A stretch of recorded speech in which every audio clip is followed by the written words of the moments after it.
This summer, after Meat passed away, we felt like we needed a change of pace. So we headed to Europe for 5 weeks.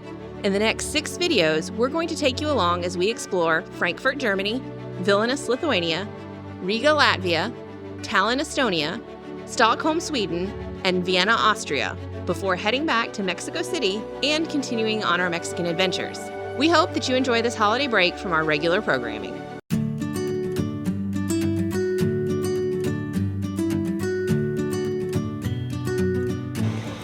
Welcome to Riga. After dropping all our stuff off at the Airbnb, our first stop is the Central Market behind us. This market is actually the largest covered market in all of Europe, and it originally was Zeppelin hangars that the Germans stored their Zeppelins in World War II. So we're going to go in and do some shopping.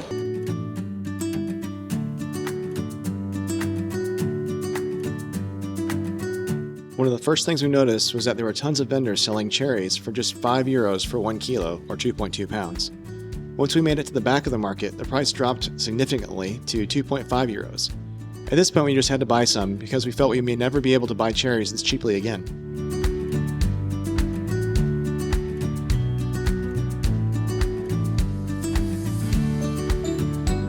Our next stop was to find some cream for our morning coffee and some local cheeses.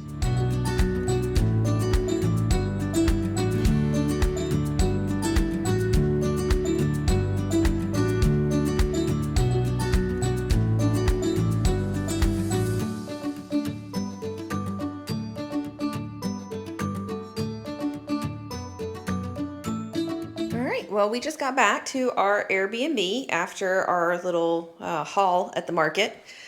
So we got shampoo, and that was about €3. The bread was €0.9. We got all this cheese, 4 different kinds. We tasted a bunch, and this came to just under €11. We have cream for our coffee, and that was €2.9. We got this bag of tomatoes, and that was €1.50. We got all of these cherries and all of these strawberries for a total of just about €5. The lady at the meat counter, the cured meat counter, she's very strange, and she didn't really want to sell us any meat, so she sliced us up a little bit. So this was €2.2. So then we went into an actual grocery store, and we spent a total of €30 on eggs, 3 different kinds of cured meat, 2 dark chocolate bars, a sparkling rosé, and a red wine from Spain.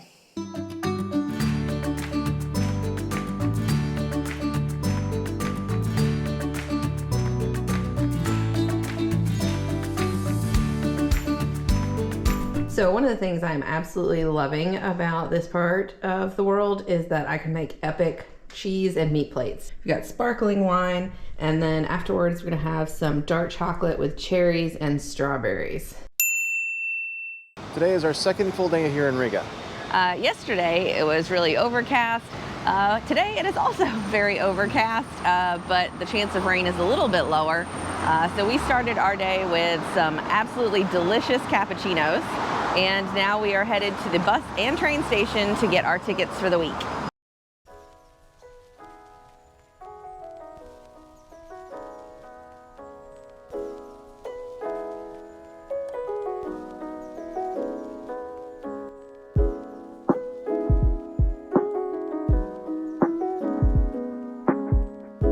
The city of Riga is world-renowned for its Art Nouveau architecture, so we spent a good part of the morning wandering the streets and admiring the buildings.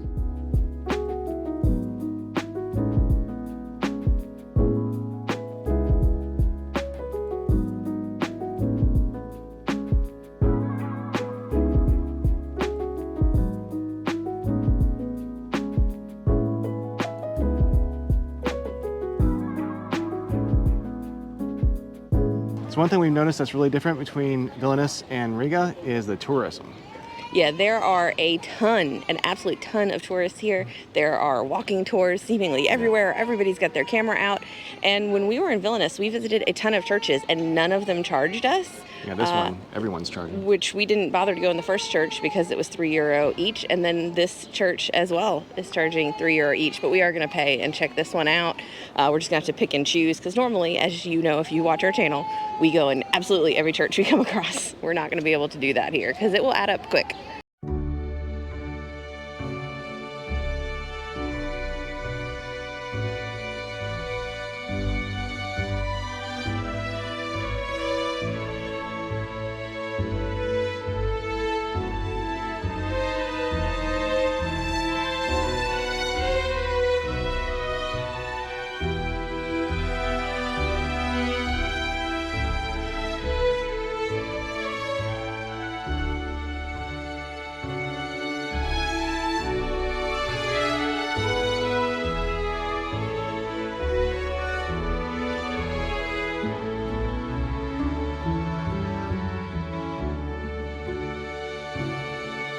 At this point, we were getting very hungry, so we headed to a highly rated restaurant.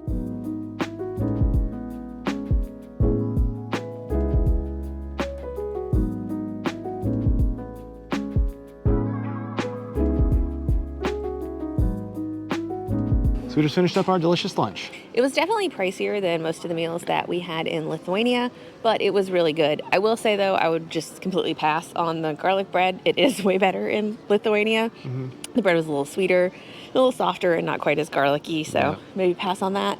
But the beef cheek that I got was so good. It was absolutely delicious, super soft, very well seasoned in a red wine sauce.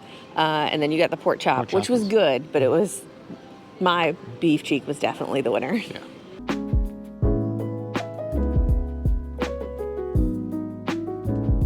Well, after we left the restaurant, we didn't get too far before it started raining, so we decided to duck into Black Magic.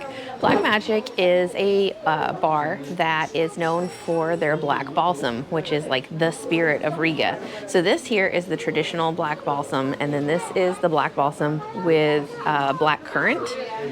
This is a dark chocolate covered cherry that's been soaked in black balsam, and then this is a dark chocolate enrobed plum that has also been dipped in the black balsam. So I'm going to give the original a try. I've heard it is a unique and strong flavor.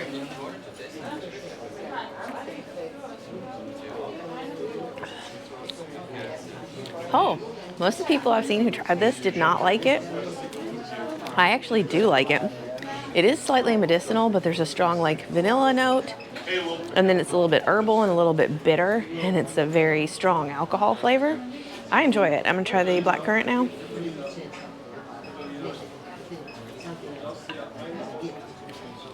Oh, that one's much sweeter, and you really taste the black currant with a little bit of the bitterness from the black balsam at the end. But overall, I actually really like it. So I'm going to try the chocolates. So this is the chocolate with cherry and black balsam.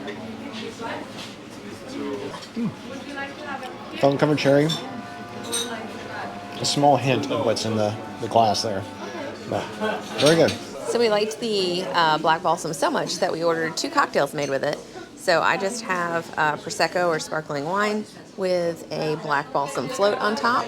And then David got the black balsam tea, which has rum, vodka, black balsam, lemon juice, and then a little bit of Coca-Cola. So kind of like a long spin on a Long Island iced tea. I am not chugging beer. I'm sampling a flight of gluten-free German lagers with a French wine pairing. It's called a Smorgaswein, and it's elegantly cultural.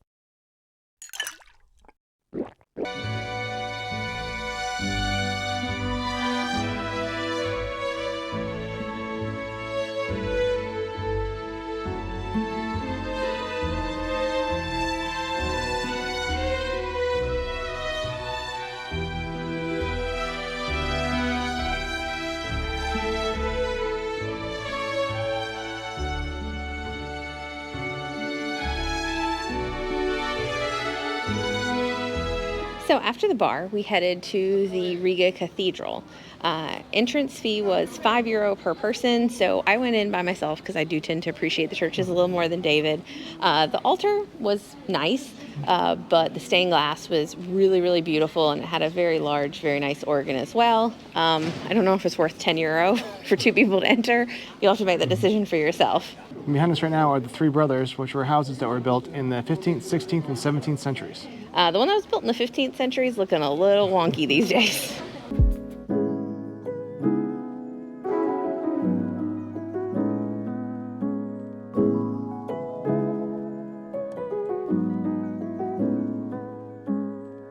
We decided to take cover from the rain again in yet another bar. Here we met a very interesting and very drunk Russian who couldn't speak any English but desperately wanted to make friends. He wanted to arm wrestle me for a beer, or so I think. I won, and I bought him a beer anyways. He was so drunk that Google Translate was absolutely worthless.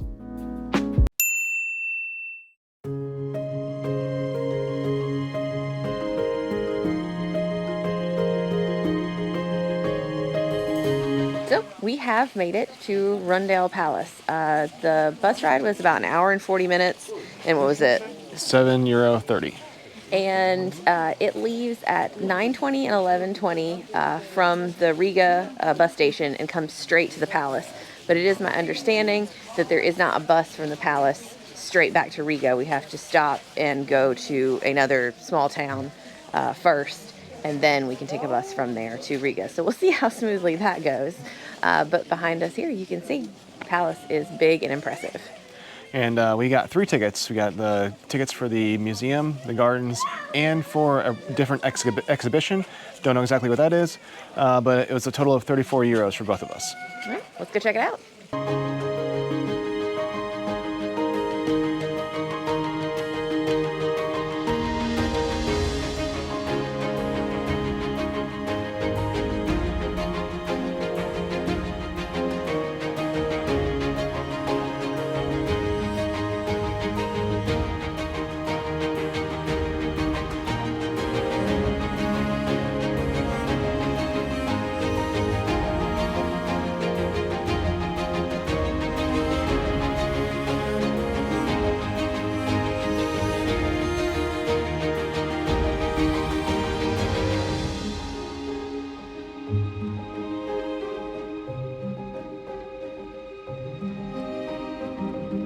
So we decided to do the gardens first because there's a very high chance of rain today, and it's not currently raining. This garden is super large and very unique. It has a bunch of little rooms where there's a wall of shrubbery and then there's a little doorway into it. And so you don't know what you're going to see until you walk through the doorway. So it's very interesting. And we're about halfway through right now. It is pretty expansive.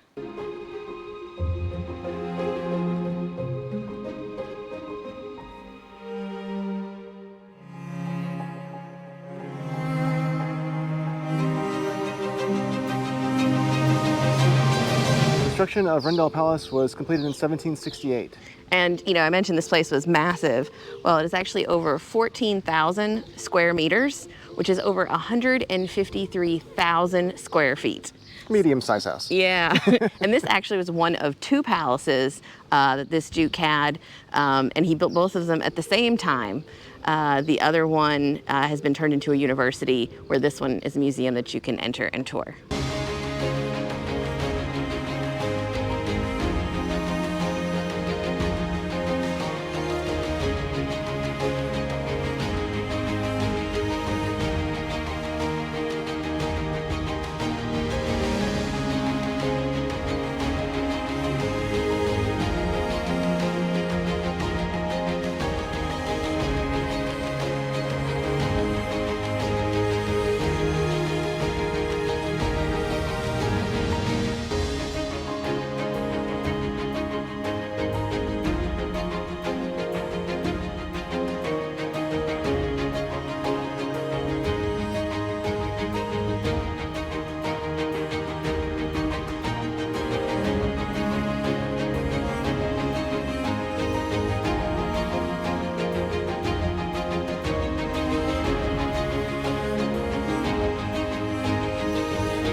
So we were super lucky. We were able to catch the bus directly from Rundale Palace back to Riga. Yeah, the bus came at 2:05 p.m. and we were able to get on the bus at 2:07. So it was either taking longer for him to take the money or he was running a little bit behind, and we lucked out and ran on that bus.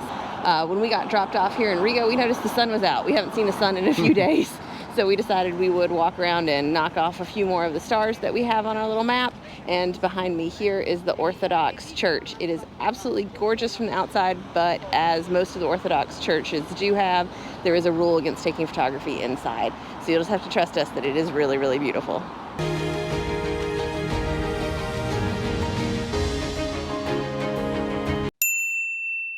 Yesterday, before heading home, we stopped at Lido, which is a cafeteria-style restaurant. It is extremely popular here in Riga. There are multiple locations. I feel like I see one about on every corner. In fact, there's one behind us now. The food was really hearty. There were tons of options, and it was very fresh because it was so busy. So everything was super delicious and reasonably priced. I do recommend trying it if you're in the area. We had good beer. Yes, they did. You pour your own beer or your own wine, and then they basically charge you at the cash register per item that you decided to pick up. This morning, we are taking about an hour and 10-minute train ride to Sigulda, which is a small town that is known for both its castle and its national park.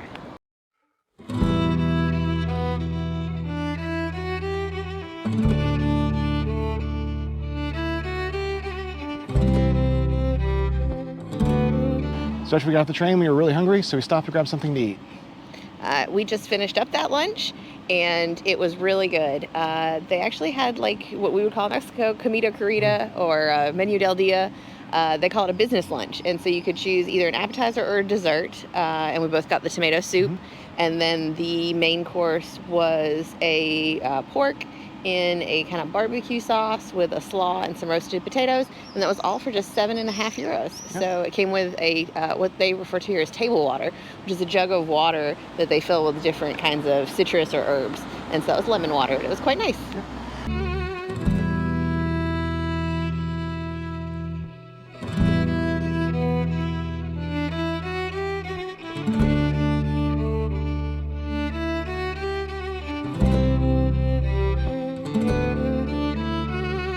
After walking about a kilometer, we made it to the main church. I have to say, this town is very, very beautiful. It's almost like the whole thing is a park. It's super green. There are a bunch of manicured trees and open green spaces everywhere. And the church behind us looks quite interesting, so hopefully we can go in.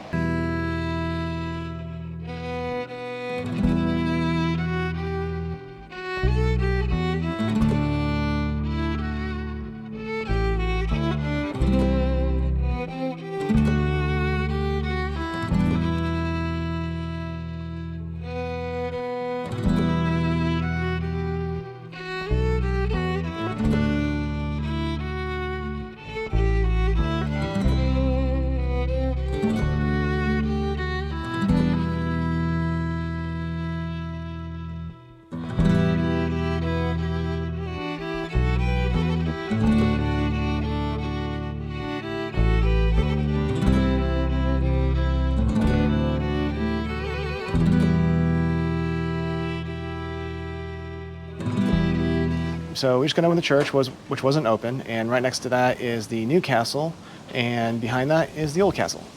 The old castle is mostly ruins, so it is only €2 to go in. It does appear that right now they are setting up for a rock concert, but they have turned the old watchtower into an observation deck. So you climb up a wooden structure that's inside of it, and you get great views of the whole national park.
So we just got done at the Newcastle. For $4.50 per person, we were able to check out a small museum area, and they have a really cool high spire where you can get a really nice view.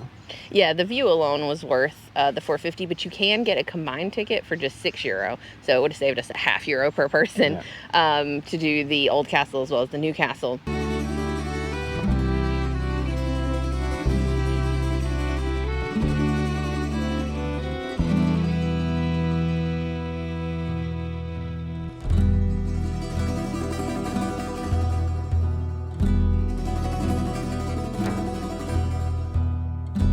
So one thing we've learned here in the Baltics is that if you even look at a crosswalk, cars will stop on a dime for you. Yeah, I would really have to warn anyone who is from these Baltic states that it does not work that way pretty much anywhere else in the world we've been. You will die. Buses and cars will squish you. Here it is so weird because we'll kind of stand there and we'll think, oh, you know, this car's coming pretty fast, we'll let them go and then we'll walk. But they will slam on their brakes. Yeah, stop a whole line of traffic. Just to let us cross. So that's definitely different. We did enjoy our 2 beers. They were beautiful, dark craft beers, and they were just €5 each. We were walking back through the park to the train station now, and our train's not for another 30 or 40 minutes, so we might just grab another beer.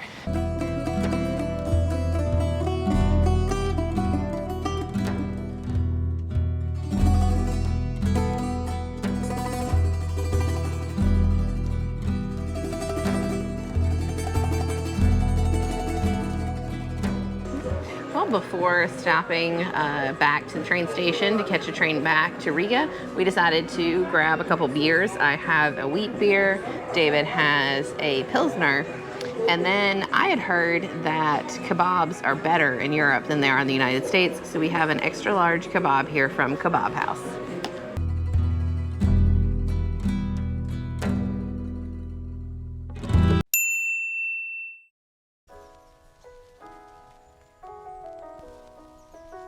So we finally have a sunny day here in Riga, and our first stop is the Freedom Monument. The monument that is behind us now commemorates the lives lost in the initial fight for freedom. Their story is very similar to the one that we learned in Lithuania, in which they had freedom, then they were under Russia. Then after World War I, they fought and gained their freedom. Then they lost it again in World War II and didn't gain it until the 90s. So this commemorates those lives that were lost in that first fight for freedom after World War I.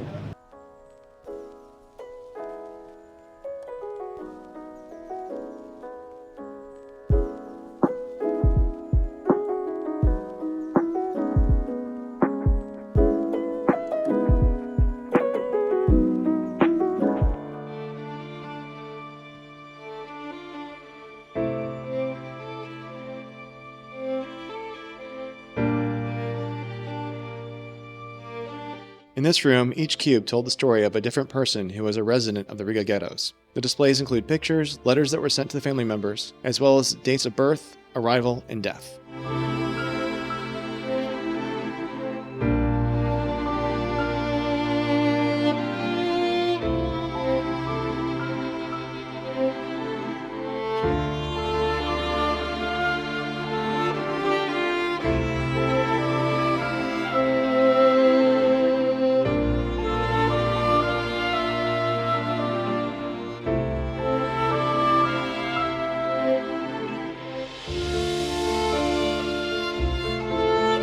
This is a representation of what the interior of a family home in the Jewish ghetto would have looked like at the time.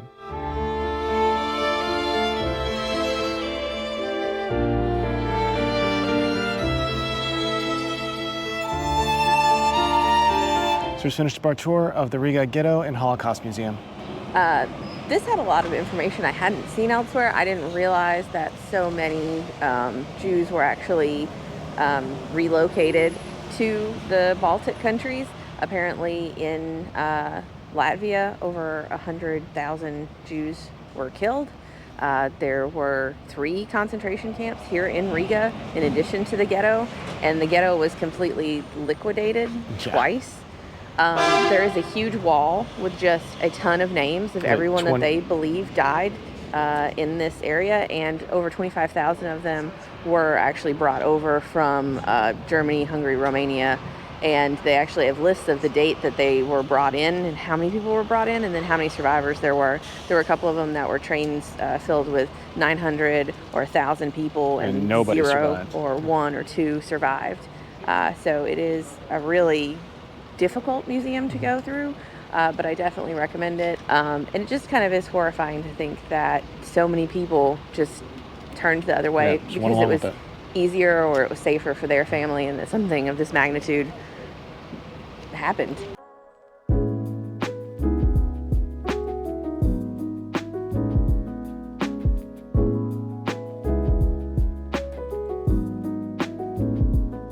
We just finished up our delicious dinner at the Medieval restaurant. I started with a cider, and David got a dark beer, and then I got the pumpkin cream soup with goat cheese and their homemade bread, and it was so good. And I had I think it was a venison stew. It was sweet and sour, supposed to be spicy, but I think maybe it was lost in translation. It was a spiced stew, but it was very good. I got the venison chop, and David got the game meat medallions. Yeah. Both of those were very good, but not as good as the soups. The soups were incredible. It was a little bit pricey, but it was a cool experience. They did have like the medieval music, and then we had like candles on the table, and all the plates were like clay, like in olden style. So it was a neat little themed restaurant, but the food was actually very high quality. Now I think we might go find a beer because the sun is actually still out. Oh, and that is another thing, of course, here the sun doesn't set till close to 10 or a little after 10. So we have very long days when there is sun.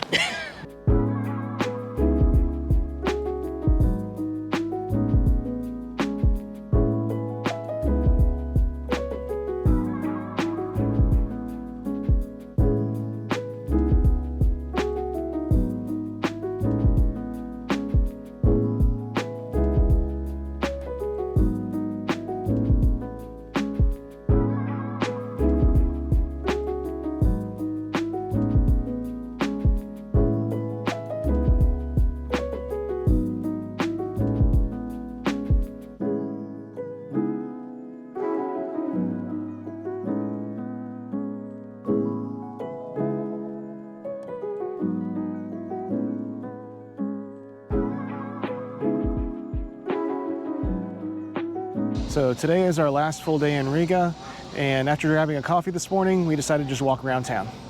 Riga is probably one of the greenest cities we've ever been to. There are just parks absolutely everywhere with huge old growth trees, and there are 2 rivers actually flowing through the town, and basically both sides of both rivers are just huge green spaces. Now we are getting ready to head into the Occupation Museum. I do assume that a lot of the information will be similar to what we learned in the Occupation Museum in Vilnius, since they were taken over at the same time by the same forces, but I'm interested to see what their version of that story is. Holodomor is the Ukrainian term for the man-made terror famine that the Soviet Union caused in Ukraine from 1932 to 1934. During that time, nearly 4 million Ukrainians died of starvation. The reason this display is currently outside the Occupation Museum is because Russian soldiers are currently burning the fields in Ukraine again.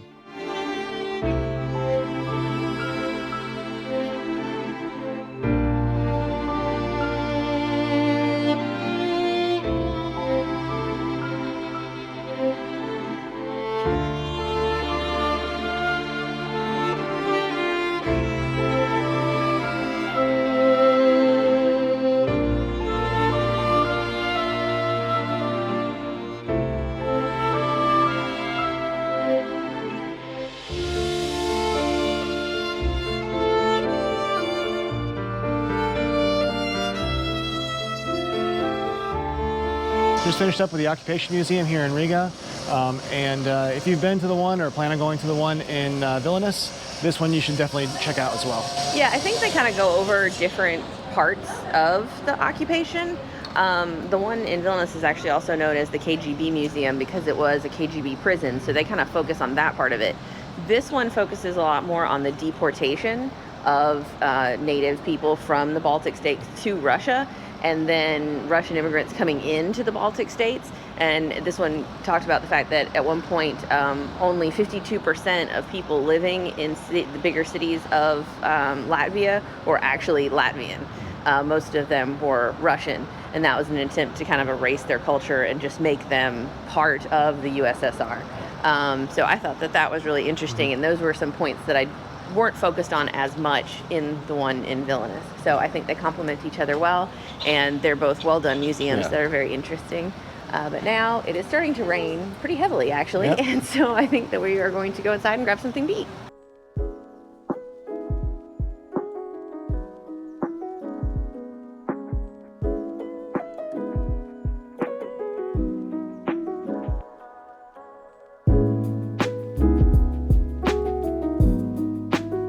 So we just finished up our dinner at Ala.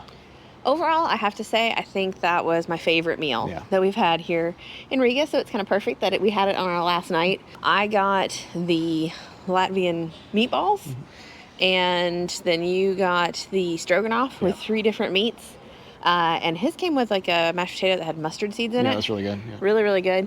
Mine came with like a cooked sauerkraut, which wasn't that sour, it was more sweet. It was very good. And then we both got dessert. Yeah. What'd you get? I got the beer, one of the beer donut type things. Yeah, beer fritters, I think they were. And so those were really just like donut balls that came with berries and fresh whipped cream. And then I got the local bread pudding, which is made with their heavy rye bread, and it had lots of like Christmassy kind of spices and dried fruits in it. It's kind of maybe like on the borderline of being like a fruit cake. Really good. I can see how it would be especially satisfying in cold weather. Yeah. So cool, kind of like medieval cave atmosphere. The prices were more similar to what we saw in Lithuania as opposed to the higher prices we've seen here in Latvia. And the food was that kind of heartier food, again, like we saw in Lithuania. So really enjoyed it here.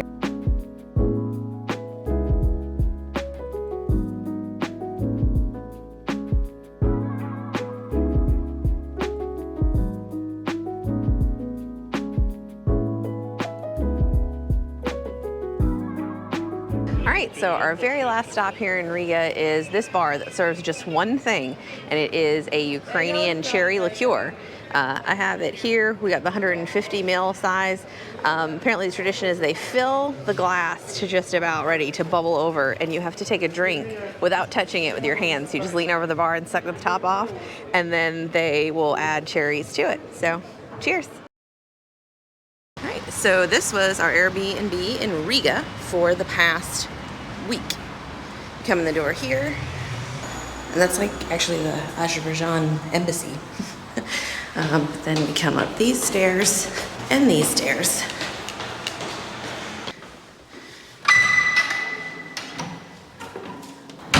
And then down this hall. That's a dental office at the end. And after you come down the hall, this is our apartment here. You can see there's a closet here with 5 hangers, so not much room to hang up stuff. A little bench to put on your shoes. There is the bathroom, had a bathtub, and that is a washer dryer combo there. And this is the main living space. You can see that there's the big TV with 2 big windows, a couch, and there's even a fireplace if you're here in the winter. And a dining table and 2 chairs. See, full stove, set up dishwasher, and big fridge. And then in here was the bedroom, which that might be the hardest bed I have ever slept on in my life.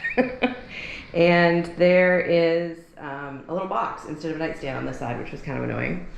And then this closet here, I guess the owner has some stuff in it and it's locked. Yay! Double fist it.